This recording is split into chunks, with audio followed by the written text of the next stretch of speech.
This is Daily Blast Live. We're talking about what you're talking about. Get real. No. Y'all, this just is stop. a sham. It's finally here. Drum roll. Welcome to DBL. Happy Wednesday, everybody. The week is flying by. Hump day. Every Wednesday. Every Wednesday. You gotta get it in. That's a great commercial. You should make some sort of beer commercial with a camel, maybe as the mascot. That's it. I'm just putting it out there. Put it out there. All right, so Tori, here's a little trivia. Okay. If you build it, they will come. Yes. What movie's that? Kevin Costner, Fields of Dreams. That's right. Fields of Dreams, is that the plural? Well, there is, because part 2 is coming out, and it's called If You Get Divorced, Your Spouse Gets Half of What You Built.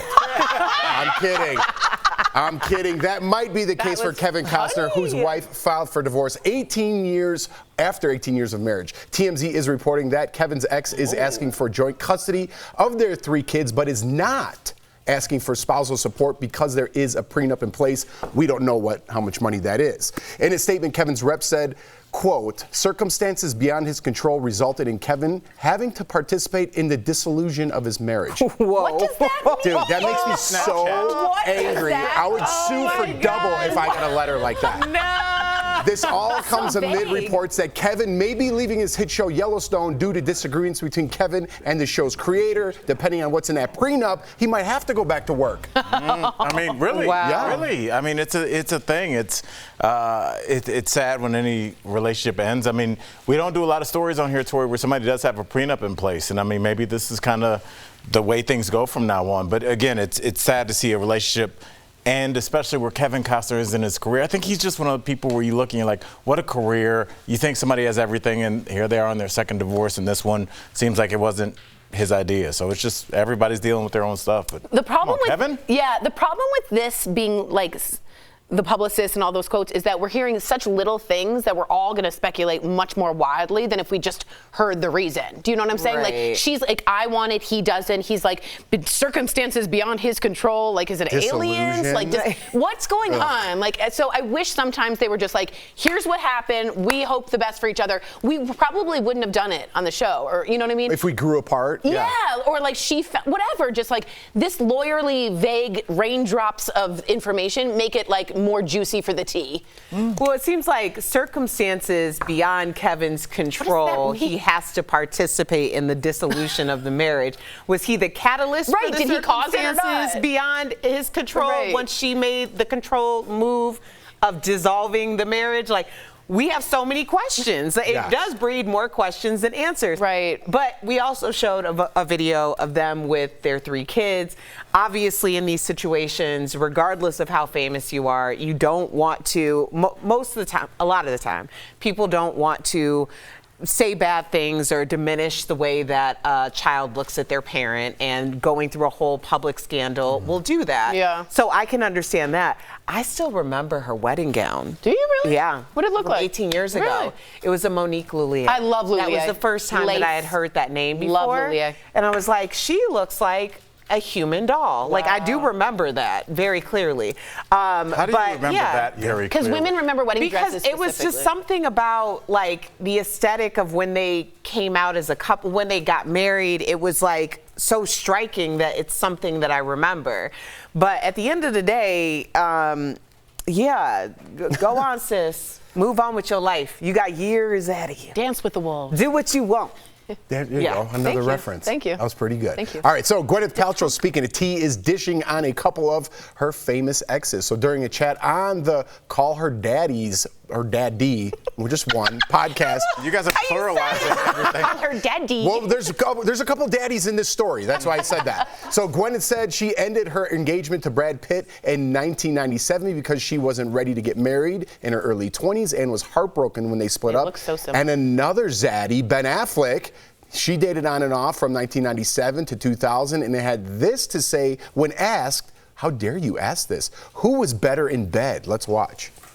Brad was like the sort of major chemistry love of your life, and then like Ben was like technically excellent.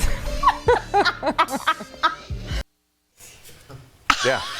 Is that why J-Lo's coming back for more? Yes. Yeah, absolutely. Yeah. Technically, that's why she's coming back. Yeah. it's a thing that people don't want to act as a thing. People want to talk about chemistry, and it was like The Notebook. It was raining outside, and he took I'm with me Al on in. that. That's romance. That's not necessarily chemistry. But people ideally want that. People ideally don't want Ben Affleck. Sometimes he looks grumpy. Sometimes he seems, like he doesn't want to be there. But there's a reason why everybody in his past is like, something about that dude. So we can sit here and dance around it. I agree. But I think Gwyneth was like, look, I didn't really even, I don't want to reminisce on him like he was this incredible love of my life. But this was a skill. This was a skill, a craft, if you will. Like that. Yep. Yeah, we should. Craft. No, I got to be honest. We talk about money, we talk about children, we talk about religion in couples, and sex is often left out. And the technicality of both partners being great is an enormous part of a good, steady, foundational relationship. It is. And I think people don't discuss that. I think it's just up there with how you spend your money and religion. If you don't connect in that way, and I don't think people can say, Erica, and I want to hear your thoughts on this, that's because if you're like, my partner is lacking, he doesn't ask me about my day, he's not good with finances, we can discuss all those things. But I think when a relationship breaks up and everything looks like it's good on the ledger, there's that other thing that we don't really know how to talk about. So we just go, it's not working out. Well, because it's very private and it's no one's business. Come on, let us all know.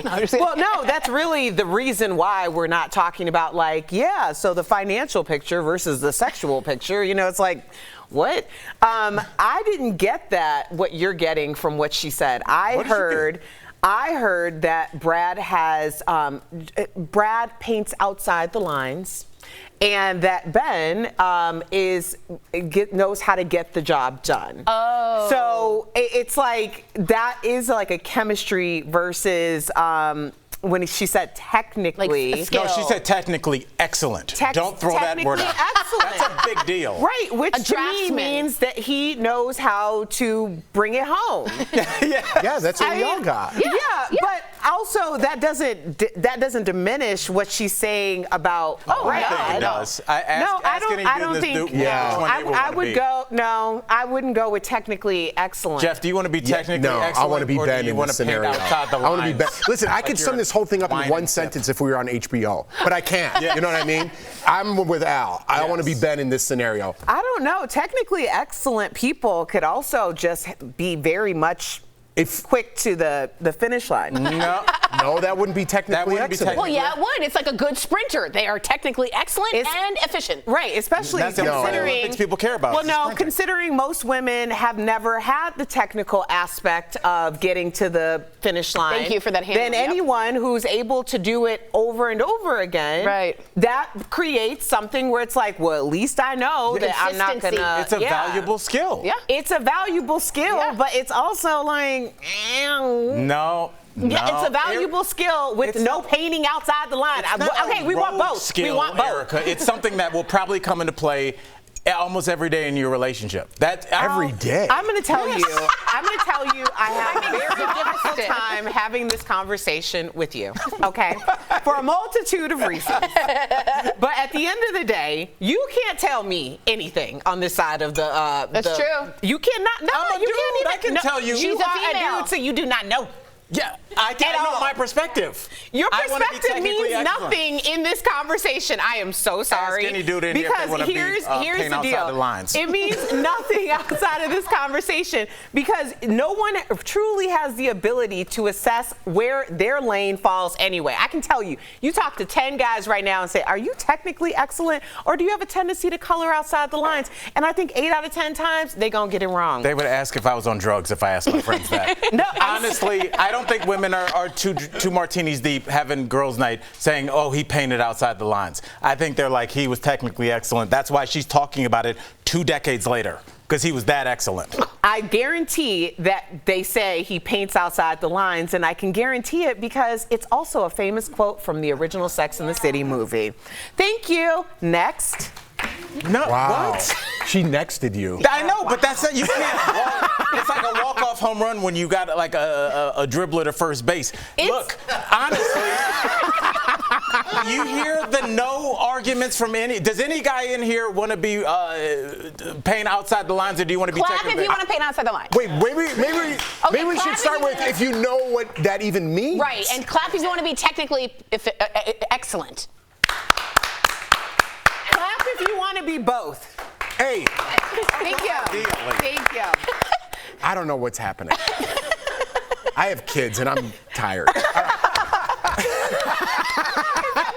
I thought we had another story. That one went too long. That one went way too long. We had to get that out. That had to get out. Yeah. I'm technically tired. Okay, coming up on DBL, our interview with George Lopez and his daughter Mayan. They're telling us about working together on their show Lopez versus Lopez and romance rumors between the stars of a new rom-com. This is gonna be good. Tori segment's coming up.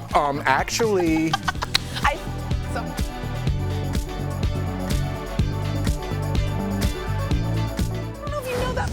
Nuh-uh, Tori, don't do that. No. Yeah, I'm this close to breaking. Stop putting yourself in this conversation. I mean, this is as real as it gets. I think I won that one.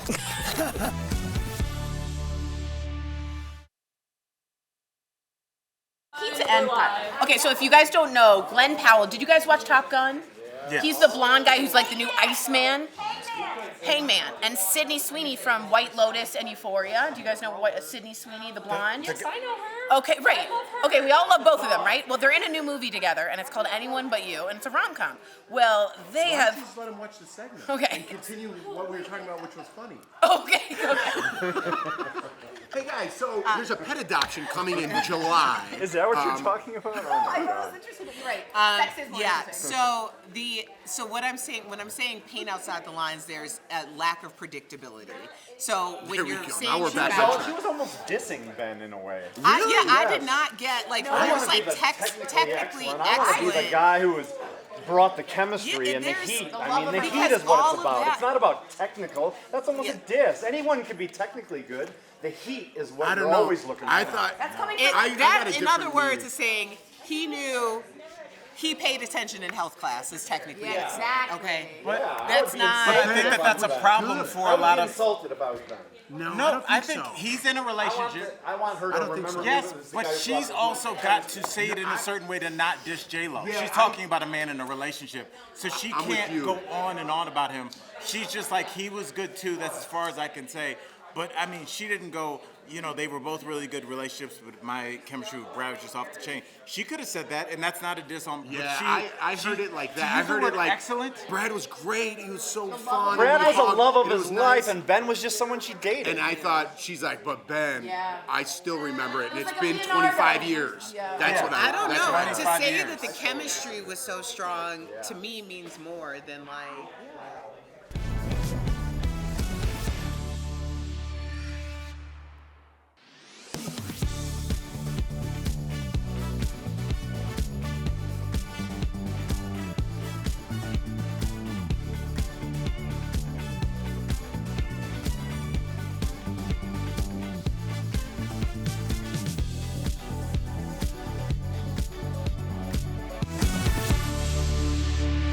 Welcome back. It seems like there's just not that many good rom-coms anymore, right? Compared to the 90s and the 2000s. But there is one rom-com that will be hitting the screen soon that I hope is just as juicy on screen as it has been behind the scenes. Actually, what is this rom-com drama, you may ask? Let's talk about it. Sydney Sweeney and Glenn Powell. You know, the girl from the White Lotus and Euphoria and the guy from Top Gun. Well, the two have been filming a new rom-com called Anyone But You in Australia. But it seems like a more fitting title would be You, Not Anyone Else. Hey! Rumors have been going wild that the actors have sparked a romance after promoting the film a little too well. Sources say there's nothing going on with the two, and Sydney is still much engaged to her fiance, Jonathan Davino. The two were even seen out on a date in New York this weekend, right? But actually, even more drama went down that has made people skeptical. Exhibit A. They've been seen cozying up with each other in tons of behind-the-scenes pics. And at press events, Sydney even joined the Powell family for a trip to the zoo. Exhibit B. Glenn Powell and his girlfriend Gigi Paris broke up. And she unfollowed Sydney on Instagram and posted this video captioned, "Know your worth and on to the next." And Exhibit C. If Sydney really isn't a homewrecker, she certainly didn't help her case by posting this video of herself wearing a t-shirt that says, "Kiss the boys and make them cry." Oh, people blew up the comments about how she broke girl code. Whew, that was a lot to unpack. While it could be true that the two are just great method actors and they're promoting their new film really, really well, all these details certainly make it a sketchy situation. I'm gonna let you be the judge on what you think is really going on here, but write me because I'm really into the tea. We'll be right back.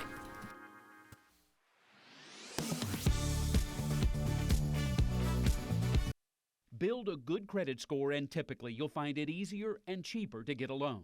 Several 11 Alive viewers emailed us asking if new policies enacted by the Biden administration are punishing homebuyers with good credit. Let's verify.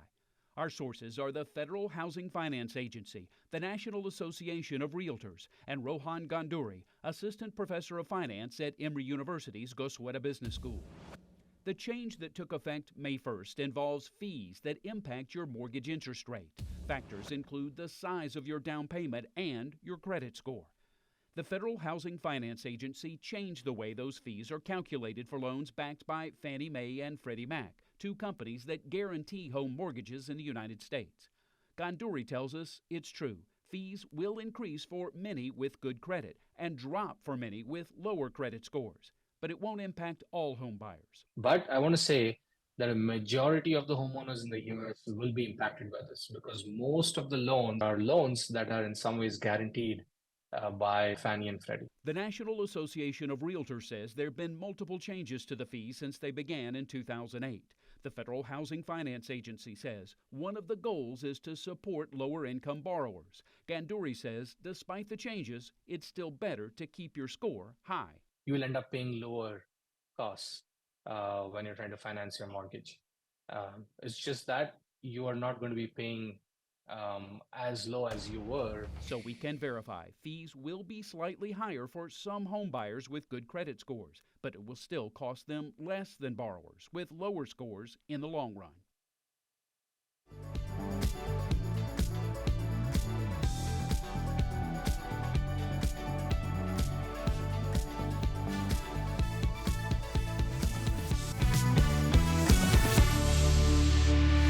Dad, do you take Mom to be your ex-wife? To not have and to never hold till death do you part? Can we negotiate the never hold part? Welcome back to DBL. They're a dad and daughter duo who went from estranged family to sitcom co-stars. Check out our interview with George Lopez and his daughter, Mayan. Please welcome George and Mayan Lopez. Yeah. So, you know, a lot of families have dysfunction in common. So, George, how would you rank your family on a dysfunctional scale? You know, it's almost like when we try to convert to the metric system like 40 years ago, they haven't even created the scale that they would weigh the dysfunction of my biological family. They got to get the scale they weigh the whales with.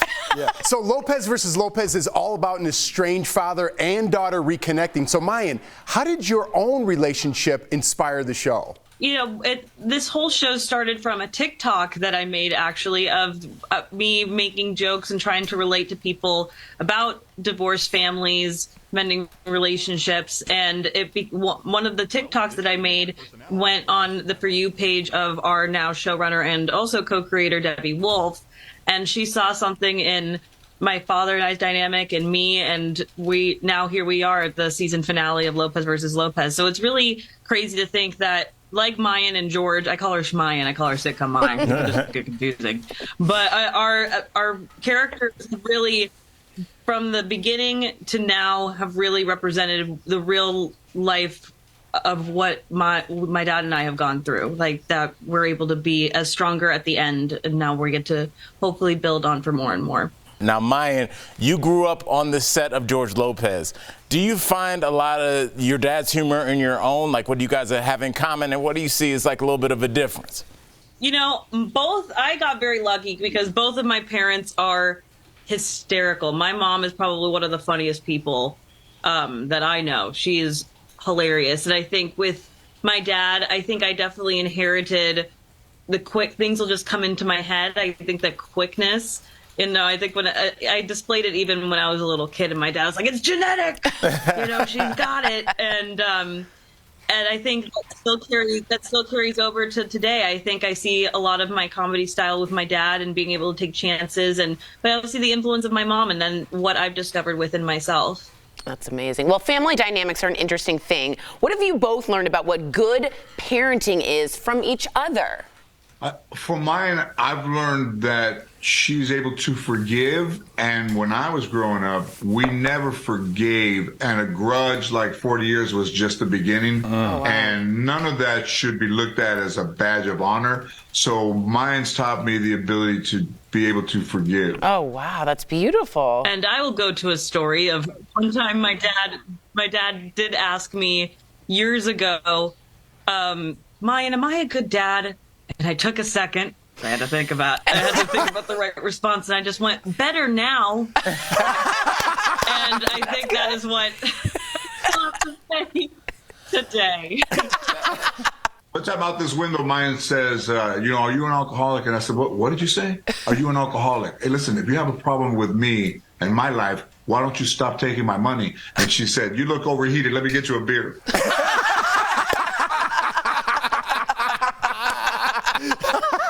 Yes. Oh, God. Thank you, guys. George and Mayan, DBL Nation. Lopez versus Lopez airs Tuesdays on NBC, streaming next day on Peacock. You two are a delight. Thank you so much. Thank you. My makeup sweating off. I was laughing. That "Do you want a beer" line was that was good. That's an all-time. Get a beer. That's right. We'll be right back.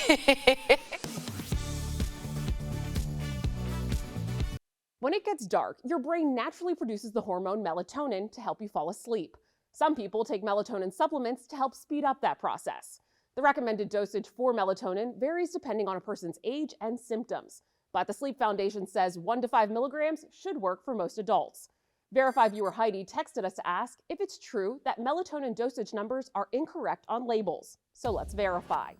Have studies found some melatonin supplements contain mislabeled doses? These are our sources. An April 2023 peer-reviewed study on melatonin doses published in the Journal of the American Medical Association found that 22 out of 25 of the melatonin gummy products analyzed were inaccurately labeled. According to the study, in products that contained melatonin, the actual quantity of melatonin ranged from 74% to 347% of the labeled quantity. One melatonin gummy brand didn't actually contain any melatonin at all. A 2017 study of 16 Canadian melatonin brands found similar results. Actual melatonin doses ranged from 17% to 478% of the labeled quantity. So we can verify, yes, recent studies have found some melatonin supplements contain mislabeled doses. So, are these doses dangerous?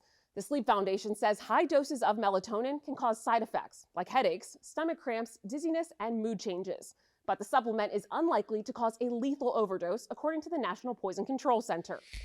If you're planning to purchase melatonin supplements, the American Academy of Sleep Medicine and other experts recommend looking for bottles marked with this seal. It means the product is verified by the United States Pharmacopeia, an independent scientific nonprofit organization that sets standards for medicine in the United States. Dr. Peter A. Cohen, a professor of medicine at Harvard Medical School, says a USP stamp on the bottle vastly decreases the likelihood of too much or too little melatonin in a supplement. With your Verify, I'm Ariante Till. 1 in 12 Americans has asthma, and spring allergies and warm weather activities can make some people more likely to reach for their inhalers. They're so common they were actually the topic of a recent trending conversation online, asking, is there a proper way to dispose of an inhaler? We checked out these sources to verify. According to the FDA, inhalers are dangerous if they're punctured or burned because they're pressurized. The District of Columbia doesn't accept any prescription medication in the trash or recycling and warns not to flush pills or pour them down the sink either. Kenneth Mendez, CEO of the Asthma and Allergy Foundation of America, says some pharmacies and even some police and fire stations have medicine prescription drop boxes.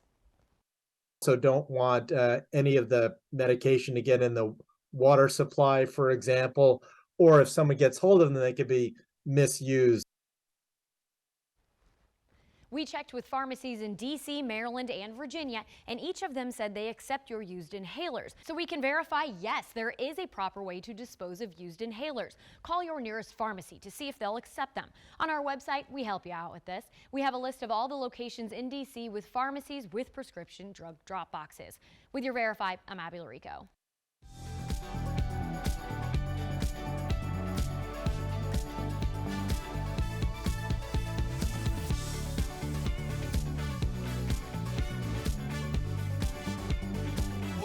Escape to paradise for your chance to win the perfect family getaway. Watch DBL every day for a word of the day. Then enter at dailyblastlive.com/beaches for your chance to win a 4-day, 3-night beaches resort stay for a family of 4 to a beaches resorts destination in Jamaica or Turks and Caicos. Today's Beaches Resorts word of the day is sunglasses. The winner will be announced on DBL May 24th. Welcome back. Summer is around the corner, and many of us might have vacations planned that require long flights. We've got some in-seat stretches to avoid stiffness.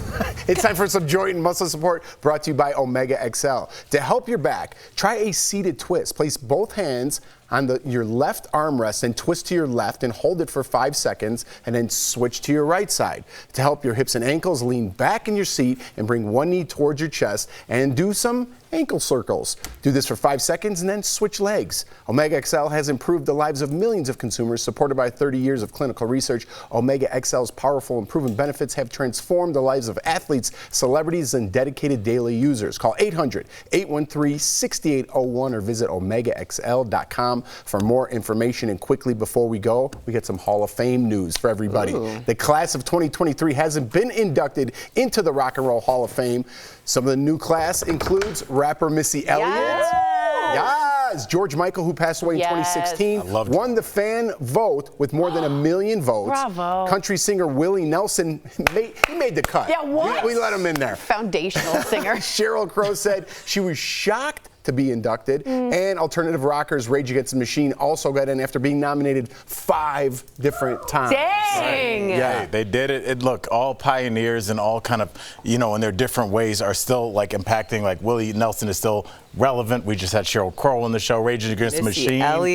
Missy Elliott, and I want to get your opinion on this. I feel like she, as an artist, crosses over more like gender, race, so she's not. I would agree. Everyone loves Missy. I've been all over the country. Yeah. Missy plays everywhere, and her fans look like everybody. It's like really Betty White. Yes, she's got that weird thing. Everyone likes her. I could barely tell them apart. But some people were saying between when Dolly got into it, it's like country, is it rap, is it what? And I like that Rock and Roll Hall of Fame is encompassing music and rock and roll to include all of those genres because it's part of that genre. Well said. You want to throw a little Missy love in there? We love you, Missy. And reverse it. Oh, I thought she had a good one. Oh, you meant a lyric. Oh, no. Oh, no, I don't know. We'll see tomorrow.